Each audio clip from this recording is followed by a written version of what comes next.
nosso preparatório aí? Então a gente vai seguir, desde a última vez que a gente esteve juntos, né, a gente falou um pouquinho sobre juros simples e juros compostos, tá? Então eu decidi começar essa sequência de vídeos aí a partir daquele momento, revisando esses conceitos aí, tá bem? Então a gente vai seguir lá no nosso material, começa lá na página 21, e o primeiro conceito é de juros simples. O negócio aqui é o seguinte, ó, então vamos lá, para juros simples, algumas coisas que a gente tem que ter na mão, porque na hora de fazer a leitura de um exercício, de uma questão, é isso que nós vamos ter que saber discernir, né? Saber onde colocar cada uma dessas coisas aí. Então vamos lá. Primeiro, né, a gente vai falar em montante ou valor futuro. Então sempre que estiver se referindo a algum valor que está lá na frente, ao valor que vai acontecer, ele vai ser chamado aqui de montante, ou ele vai estar representado pela letra M. Então onde aparecer a letra M aqui, onde se encaixa essa quantidade aqui, que vai ser um valor. Capital.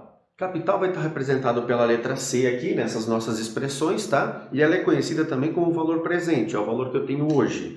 E muitas vezes tem um exercício que diz eu tomei emprestado um certo valor, então esse valor é o de hoje, e lá na frente eu vou pagar um outro valor, aquele valor lá na frente é o montante, tá? Então, montante é o valor futuro lá na frente, e o capital é o valor de hoje, o valor atual. Juros, então o J aqui vai estar representado pelo juro, então que é o ganho dessa operação, né? Então, olha só, já sai essa primeira relação aqui. O meu valor que eu tenho lá na frente, ele nada mais é do que a soma do valor que eu tenho hoje, mais os juros que eu ganhei dessa aplicação, ou enfim, ou dessa operação aí. Então, o montante, que é o valor futuro, vai ser a soma do capital, que é o valor de hoje, mais os juros que eu vou ter ganho nesse período aí. Bom, o I aqui vai representar a taxa, tá? Então, o I representa a taxa. A taxa aqui, ela vai aparecer na forma de porcentagem, tá? Mas quando nós trabalharmos aqui, às vezes a gente pode trabalhar na forma de uma fração, que pode ser mais fácil, a gente vai ver isso em alguns exercícios, ou a gente pode trabalhar na forma decimal, tá? Então a gente vai dar uma lembrada também como é que eu transformo uma porcentagem para uma forma de fração e como é que eu transformo uma porcentagem para uma forma de número decimal, um decimal exato, né? Que vai ter algumas casas após a vírgula ali, pronto. Bom, e o T representa o tempo, né? Então é o tempo que aquela taxa está sendo aplicada àquele capital, aquele valor inicial ali, tá? A juros simples eu posso pensar tudo na ideia de proporcionalidade, tá? Então, por exemplo, é o seguinte, se eu tenho uma taxa de 5% ao mês e ela vai correr durante 6 meses, é equivalente a eu pensar 6 vezes 5, 30, 30% nesse período de 6 meses. Então tudo acontece de forma proporcional assim. Também, se eu tiver uma taxa de 10% ao mês e eu pensar ela ao ano, então lá 10 vezes 12 dá 120, é 120% ao ano. Então tudo vai ser proporcional, tudo vai ser equivalente assim. Então na hora de resolver os exercícios, alguns exemplos, né?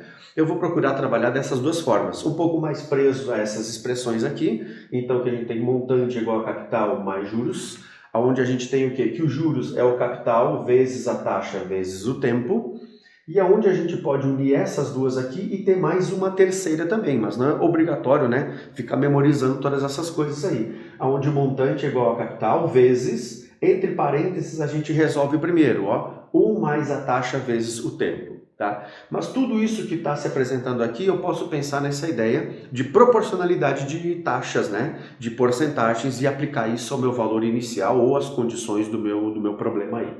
Então, bem dizer, o que a gente precisa saber de juros simples, tá? Envolvendo essas letrinhas aqui, ou esses significados aqui, basicamente já está escrito aqui. Montante é igual a capital mais juros, juros é igual a capital vezes taxa vezes o tempo, e o montante é igual a capital vezes, abre parênteses, 1 mais taxa vezes o tempo, tá bom? Bom, então chegou a hora da gente praticar um pouquinho com alguns exercícios, tá? Então talvez eu retome alguns exercícios já feitos em aula, enfim, mas a gente segue a partir daí. Então vamos lá. Lá na página 25, né, começam os exercícios dessa parte aí, então vamos começar com os exercícios que envolvem juros simples. Esse exercício 1 é um exemplo disso, tá? Então nós temos um capital aqui de 15 mil, temos uma taxa que é de 3% ao bimestre, então é importante a gente sempre relacionar a taxa com a maneira que ela está capitalizando, que ela está, enfim, atualizando, né, esse valor. O montante originado aqui é 19.050, o valor lá na frente, né? Eu posso trabalhar com a ideia do montante ou trabalhar com a ideia dos juros, porque se eu sei que o capital é de 15 mil e se eu sei que o montante é 19.050, a diferença entre eles é os juros produzidos, que nesse caso aqui é de 4.050. Então, quando eu pego o montante e desconto o meu capital, eu tenho exatamente os juros que essa aplicação rendeu, que foi de 4.050. E a pergunta desse problema aqui é o tempo. Quanto tempo, né, precisa esse capital ficar aplicado nessa taxa para que produza esse montante aqui ou para que produza esse juro aqui? Eu acho mais simples quando eu tiver condição de trabalhar com os juros, tá? Trabalha com isso, porque daí tu usa apenas essa relação aqui, que o juro é igual a capital vezes taxa vezes tempo. Apenas isso. Então, olha só. O juros, que está aqui, 4.050, é igual ao capital, que é 15 mil, vezes a taxa, e aqui muito importante, né? A taxa não vai na forma de porcentagem, gente.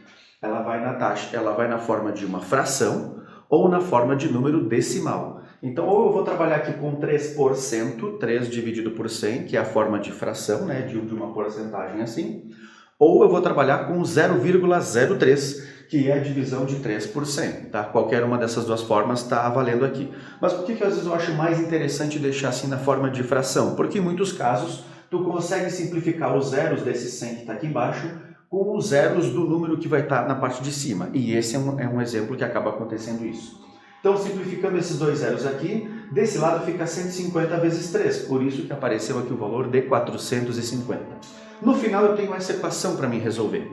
4.050 é igual a 450 vezes um certo tempo. E para resolver essa equação, 450 passa para o outro lado dividindo, e 4.050 dividido por 450 vai me dar o tempo. Porém, um pequeno detalhe, esse tempo está alinhado à capitalização da taxa, ou seja, se a taxa que eu coloquei ali é uma taxa bimestral, o tempo que vai sair aqui no final é um tempo bimestral também. Então, a resposta aqui da divisão de 4.050 por 450 são 9, mas 9 bimestres. Bom, talvez nas alternativas eu não encontre os 9 bimestres como uma das opções aí. Então, o que eu preciso fazer? Transformar isso ao ponto de reconhecer dentro das alternativas. Bom, 9 bimestres, 9 vezes 2 dá 18 meses. E 18 meses traduzidos em parte de anos e meses, então corresponde a 1 ano e 6 meses, por isso que é a alternativa D. Bom, vamos lá para o exercício 2, né, que está nessa mesma página, então na página 25 do nosso material. O exercício 2 diz o seguinte, né? Então eu tenho aqui uma taxa de 4% ao mês, tá? Tem um certo capital e a pergunta é em quanto tempo ele vai dobrar de valor. Então, a princípio, eu não conheço o capital, eu não conheço o montante, eu não conheço os juros e quero descobrir em quanto tempo aquele capital vai dobrar de valor. Quando tiver alguma questão parecida com essa, tipo que ele vai dobrar ou vai triplicar, enfim, e tu não sabe de qual valor tu vai partir, a dica é parte do valor 100. Então, por exemplo, aqui, vou atribuir esse meu capital, que era desconhecido, o valor 100. Tá? Se ele vai dobrar de valor, quer dizer que esse capital vai passar por um montante lá na frente do valor de 200 agora. Então, esse capital dobra de valor, ele passa para 200. Bom, se eu conheço o montante, se eu conheço o capital, a diferença do montante menos o capital vai me dar os juros. Então, eu passo a conhecer os juros também. E pronto, agora eu tenho várias informações que eu posso trabalhar aqui para descobrir exatamente aquilo que eu quero, que é o tempo. Então, vamos lá. De novo, se tu tiver condição de trabalhar com os juros, é muito mais simples usar juros igual a capital vezes taxa vezes tempo. E o que vai acontecer aqui então? O 100, que é do juros, está aqui. O 100, que é do capital, está aqui.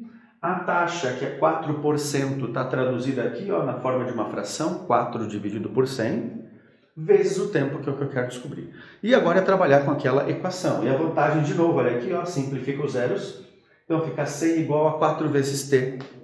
E aí depois basta pegar esse número 4 aqui e passar dividindo, né? Se ele está multiplicando, ele passa para o outro lado dividindo, e 100 dividido por 4 dá 25 meses.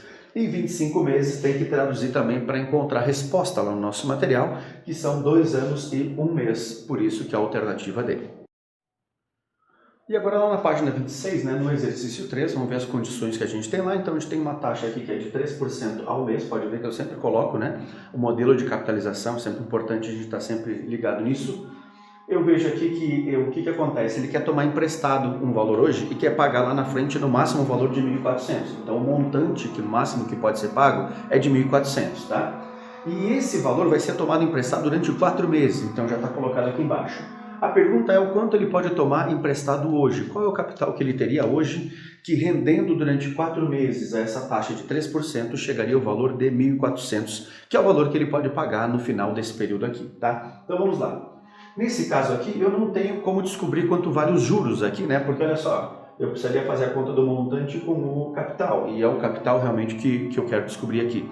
Então uma das saídas que a gente tem aqui é exatamente usar o quê? Essa outra relação, onde o montante nada mais é do que o capital vezes, aqui ó, é 1 mais taxa vezes tempo, tá? Então olha só, então o montante está aqui 1.400, o capital é o que eu quero descobrir. Aqui dentro, 1 mais a taxa, 0,03, vezes o tempo, que é 4. Então está aqui a taxa agora. Está vendo que eu coloquei ela na forma decimal? Exatamente. Nesse formato aqui, nessa expressão aqui, tá?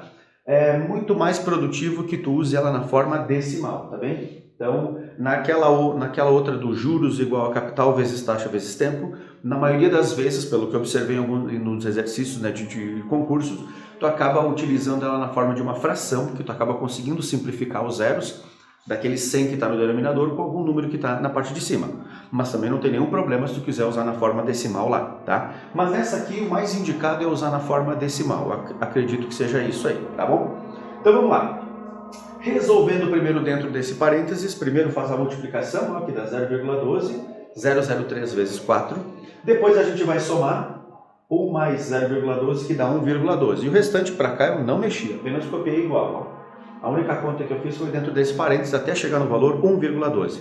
E no final, quem é que está multiplicando esse capital é 1,12. É ele que passa dividindo. E lá no final, 1.400 dividido por 1,12 vai dar o valor de 1.250, que é o capital que ele pode tomar aqui emprestado, que vai render 3% ao mês durante 4 meses, para chegar no valor lá de 1.400, tá bom?